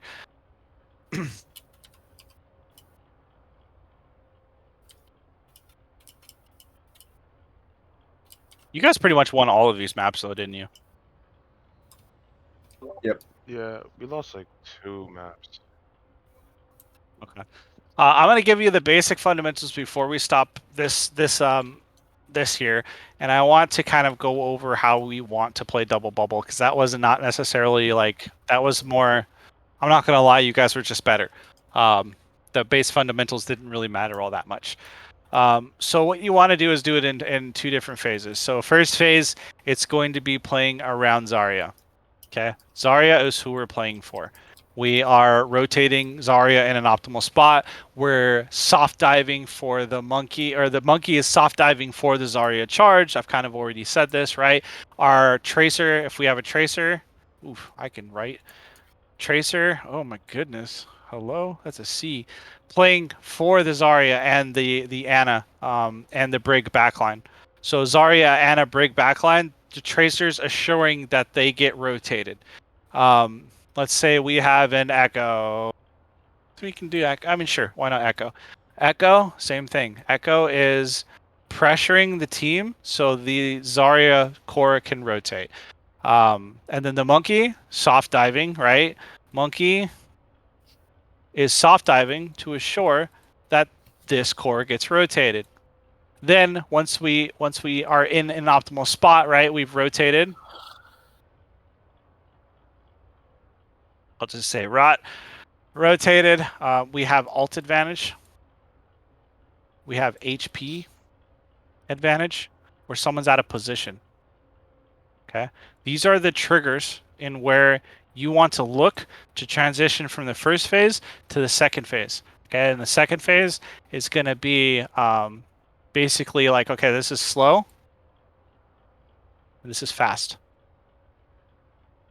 So you're transitioning to fast. And then when we're transitioning to fast, we're playing around monkey. And we are assuring that the tracer is playing for the monkey. They're complementing the monkey. So when the monkey goes in, Tracer's right there with him. I mean, right on top of him. Echo, same thing. Echo, when the monkey goes in, you better get your butt onto that monkey and make sure you're diving the proper targets. And same thing with like, the backline, whatever else. Zarya, obviously Zarya, is going to be on top of where the monkey is going. So as we transition from slow to fast, the Zarya should have charge. The Zarya should be an optimal spot to be rotated to actually go and help the monkey and push that damage out. So that's kind of how we want to play like double bubble. It's kind of basic, sure, but it's important that you guys understand the slow aspect to the fast aspect and when to transition. We could have alt advantage where we could have, Zarya alt, or we can have one of the big triggers is Ana alt. So we want to think of it as primary and secondaries. So this, and this are primaries. Primary ultimates. This, and whoever is playing DPS here, secondary. Okay. So secondary and primary. You always want to have one primary with a secondary. So you want to do nano and then primal after the nano. Or you want to do rally and, copy. Or, Zarya alt and maybe a pulse bomb, right? Like that's a good combo too. There's primary and secondary. Always remember that, okay? And it's okay if you need to throw a couple secondaries in with it. So it could be primal and pulse bomb, or it could be, a couple different things if you need to. You feel like you need to win that. But generally, you don't always want to throw two primaries in because it's going to screw up your ulticon pretty hard, okay? So yeah, this is a good rundown as far as how double bubble is played. Anybody have questions? No.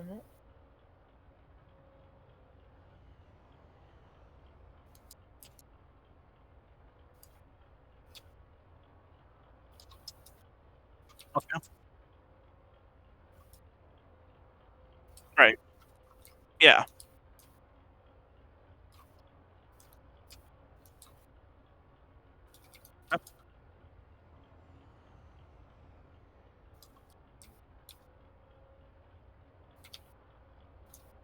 I'll be Ana. I do somewhat, yeah, but I know the basics. But I'd prefer to play off tanks or just play my hard role. So the difference between like a hard engage, obviously, and a soft engage, I'm pretty sure you guys know what it is, but I want to make sure everybody is understanding what a soft engage is. Okay, so when we're looking to soft engage, we're looking to go like this, bubble, zap, zap, zap, zap, zap, your bubbles down, drop, and we rotate. Okay, like you want to be always thinking like, okay, he's gonna soft engage, he's gonna create space, and then our Ana needs to get rotated, right? Our Brig, our Ana, we need to get rotated as the monkey is popping bubble down and keeping that space, right? And what's gonna also help with that is the Zarya bubble on top of it. So as he jumps in, we should be Zarya. Jeez, I can't even jump in. But we should be Zarya projecting first and then bubbling on top of it. Never stack it, because it helps the staying power at all times. It always helps the staying power of your monkey. If you stack them, you're losing that staying power. Okay, the ability to create space for your backline. A good example. I don't know if I have anything on. Oh, I think I do have Jibby. Yeah. Let's give Jibby as an example. So I think I've already given you this example though, but I want to make sure we kind of understand on double bubble how we should be kind of playing. So we soft dive here. This allows our Zarya to kind of path up and through here in the meantime. And our Brig and our Ana as well. So the Zarya, Brig, and Ana should be on top of each other while we're doing this. And then this allows our Tracer to also come through here, or our Echo to fly over the top. And yeah, so that's how we kind of rotate as double bubble on this map, if that's something we want to choose to kind of do. But the soft dive here and bubbling here with the projected and with the monkey bubble, that forces enemies back and forces the directional resource to the monkey. So then our backline, our DPS, our Zarya core can actually rotate in that process, and then the monkey just falls down, and that's it. I mean, nothing too complicated there. All right.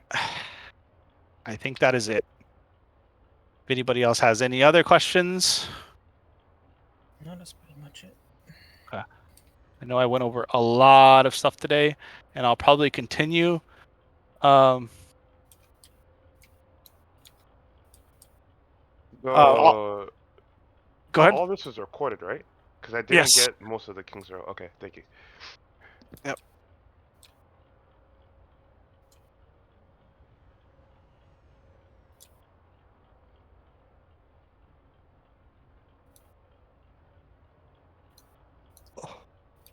Ugh.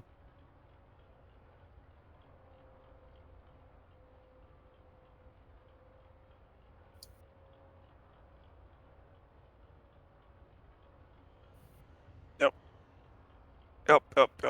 And our brawl, we just need to be able to press W a lot better, more collectively, understanding how to take space, when to take space. Like that's all kind of hard. I've got to do multiple VODs with you guys to help continuing like ironing out the issues. We're gonna do a lot of these like longer macro sessions for a while until you guys start to really get down what needs to happen, or at least understanding how you can solve your issues. But until then, we'll keep slamming out the content. I know it's long and it's boring No, sometimes, honestly, I don't but mind it. I okay. don't mind it at all. This is really helpful.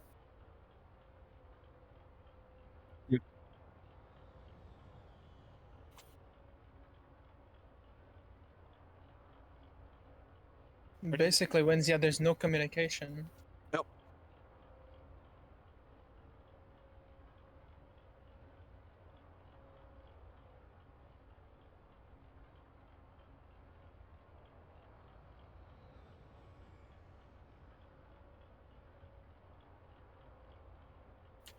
Like when we queued, me and Zankra, like we were communicating with each other really well. But even with that being said, we're just 2 out of the 4 other members that are actually communicating, and we basically couldn't get done anything done.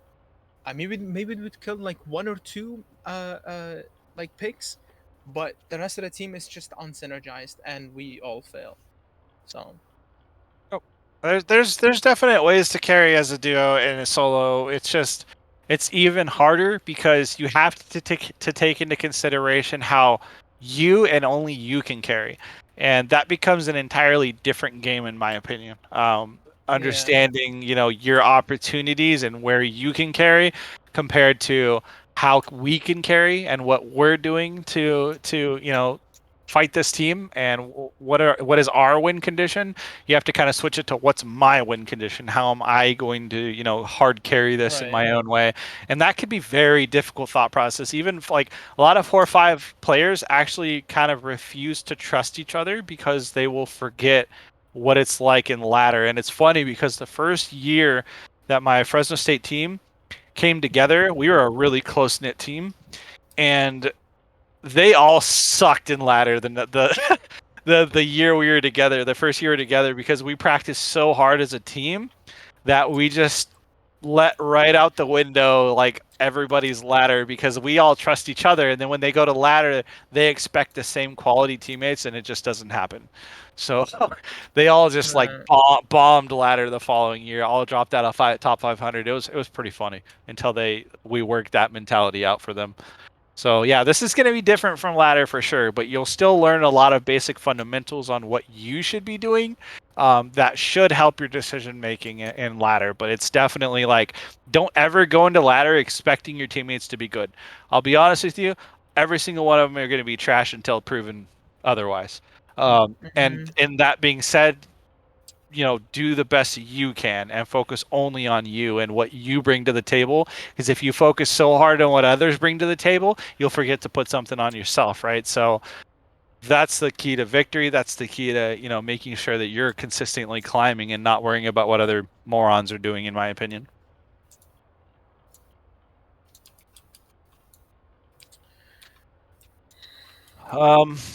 Other than that, hopefully you guys read some of the stuff, Elo Hell mentality, battling silent tilt, I feel is also important to, climbing ladder and all that good stuff too.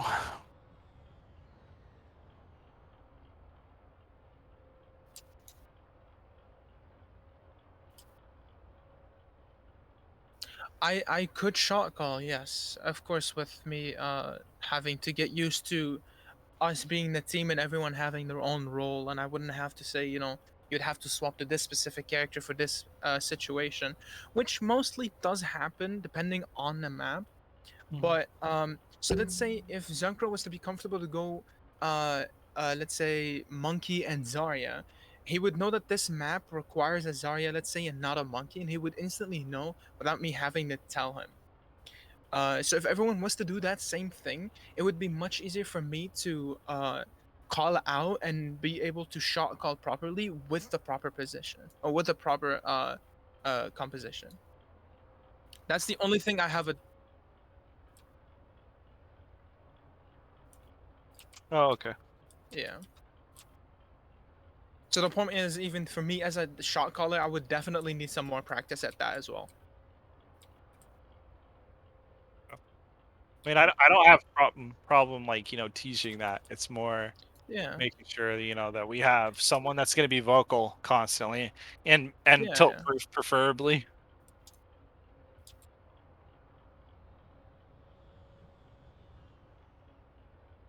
Mm-hmm. Okay. Okay.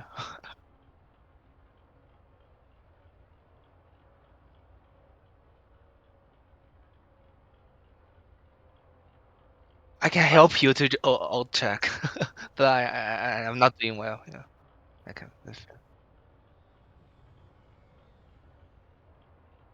Mm.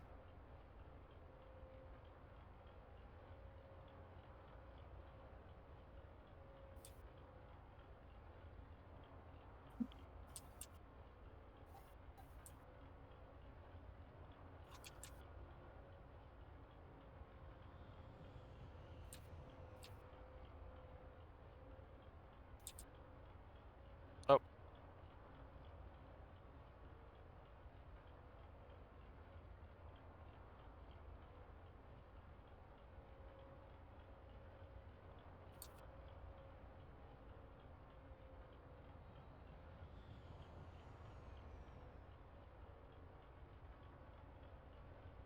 okay.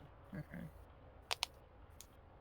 That- I think that's it. I forgot about that. I have paperwork that will help the shot caller in something I wrote quite a while ago.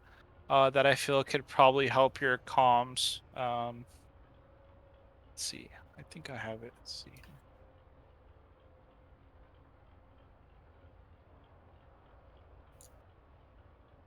Oh, this is Epic Pen. All right, so oh shit, nope, wrong one. That is not the right Discord.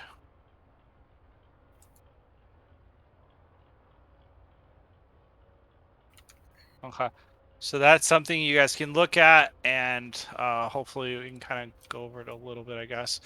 But the start of match, like what comp are we running? Obviously, what might they run? Can we scout out a spawn? What will possible swaps be for our team? What is our neutral fight plan? That stuff should all be communicated before we get out the gate. Sure, we're not gonna hit on everything. Sure, if you guys are messing around and talking a little bit, not a big deal. You may not get to everything, but some of the important ones are like neutral fight plans. You know, what are we running? Obviously, stuff like that. And then roll out before a fight starts. Start of map. Finish neutral fight plan. Try to finish before out the gate. Obviously, call pathing. Where are we going? Where we should hear scouting. Where is the enemy playing? So that's another thing we need to hear a lot more scouting. I haven't gone over any specific situations on where scouting is going to be extremely important, but it's pretty darn important for almost every engagement. Go ahead.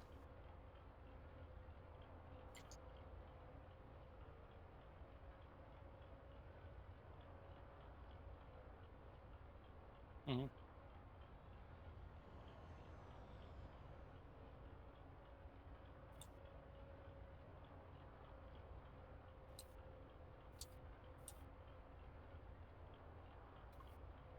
Yep. Yep.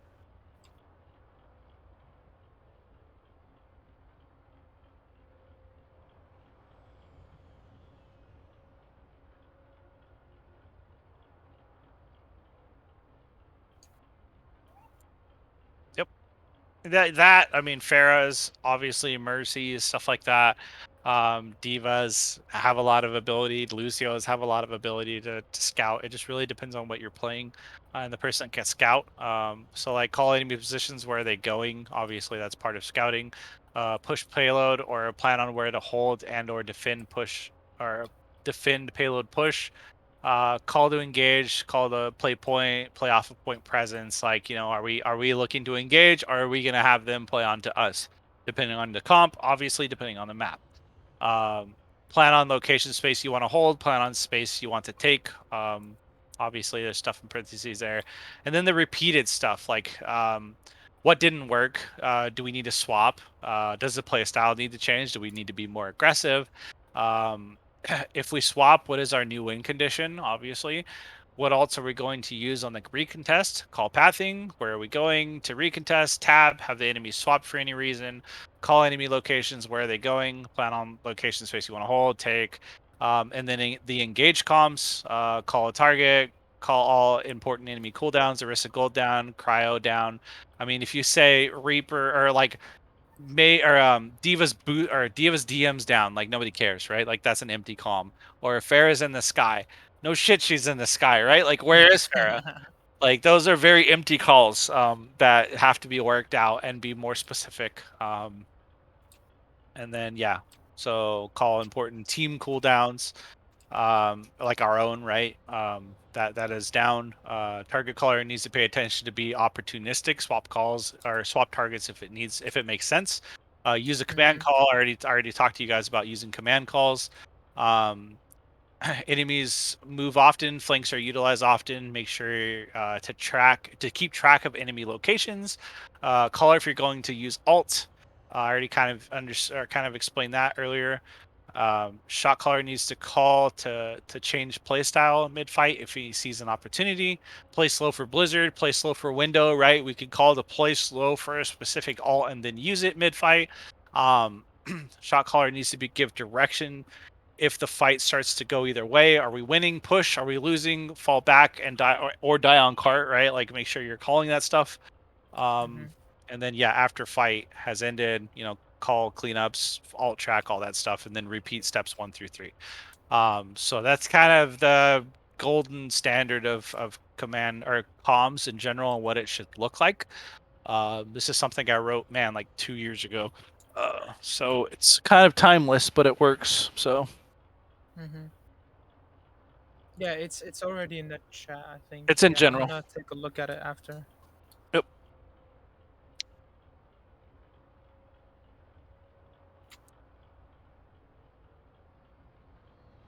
Yep.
Skilly and who was the other I'm main on the support? Ana and Main what? support.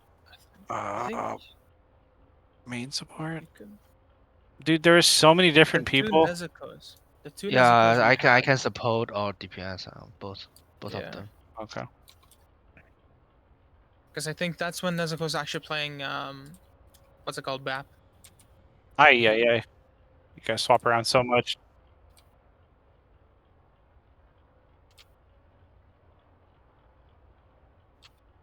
Fair enough. No, no, it's not true. All right. Well, I think you guys have figured it out. We went over a lot today, so hopefully you can go rest your brains and some of it has been digested. Some of it I don't expect to be perfect, but hey, I want to definitely see more in scrims and whatnot. When's your next scrim? Is it going to be next weekend? Yeah, Tuesday. Tuesday. Okay, so you do Tuesday, Saturday.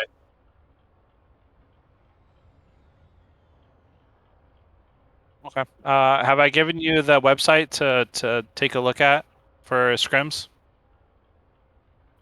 Okay. This one is really good.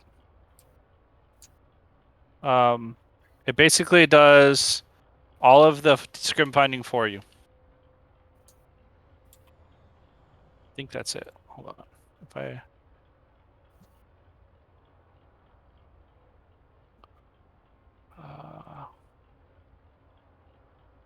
no, what the? I can't remember what it's called. Hold on. I don't think that's the website.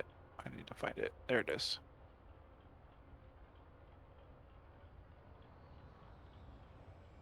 All right, that's the website, and you just sign up. You get like you just have your own team, and you just go looking for scrims there, and I'll kind of show you. I have my information here. I'll actually show you the screen real quick.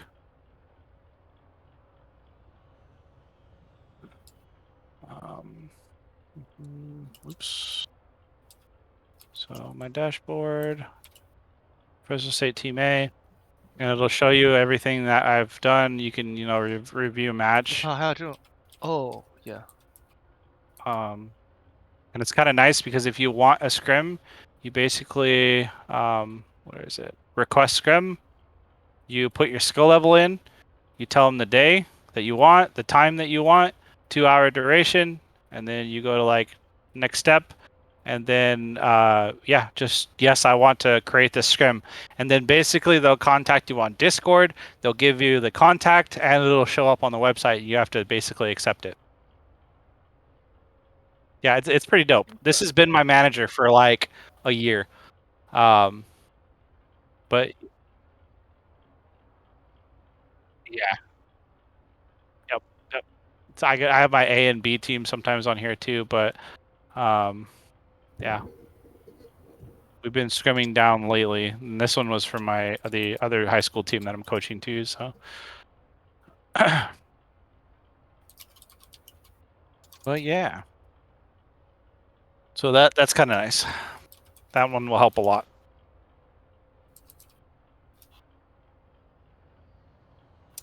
All right, guys. Well, have a good afternoon. It's already been All right, 2.5 you too. hours, so I'll talk to you guys later. All Bye. right, see All ya. right, see ya. Take care. No problem. Bye.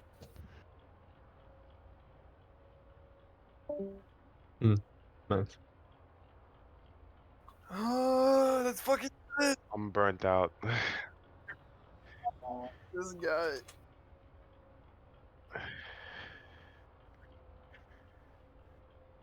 I come, yes. Oh. I'm not gonna. See you guys. Same. I'll see you all Bye. later. See Bye ya. All bye. right, see ya.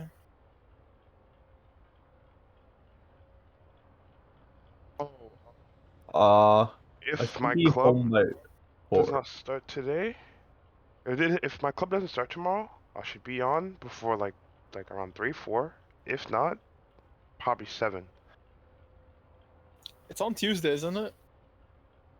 Monday's for practice. No, And he For wanted to help us out on Monday. Oh yeah, for you guys. Yeah, yeah, yeah. Yeah. Hmm.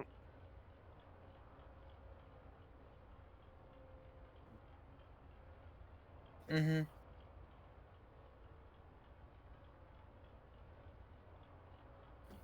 I see.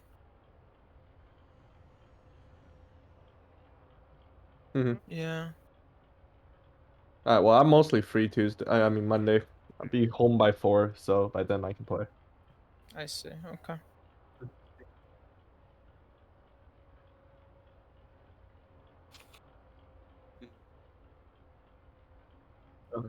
Bye bye. All right then. So yeah, 8, yeah. 8, yeah. it's fine. Yeah. Well, I mean, I can jump in and help if you want, but I don't really need to. Cause I mean, I have been I have been playing FPS for.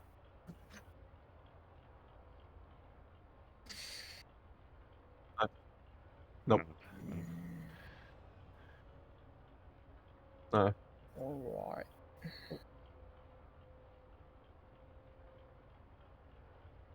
We learned today, yeah, for sure.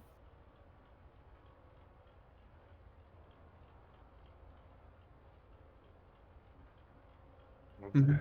I wanted to be, yeah, I wanted to be early last time. Yeah, I was busy, but I'll make sure I'm early next time.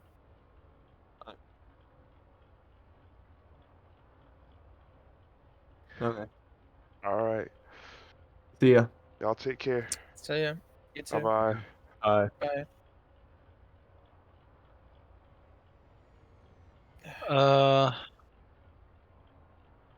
I have to call my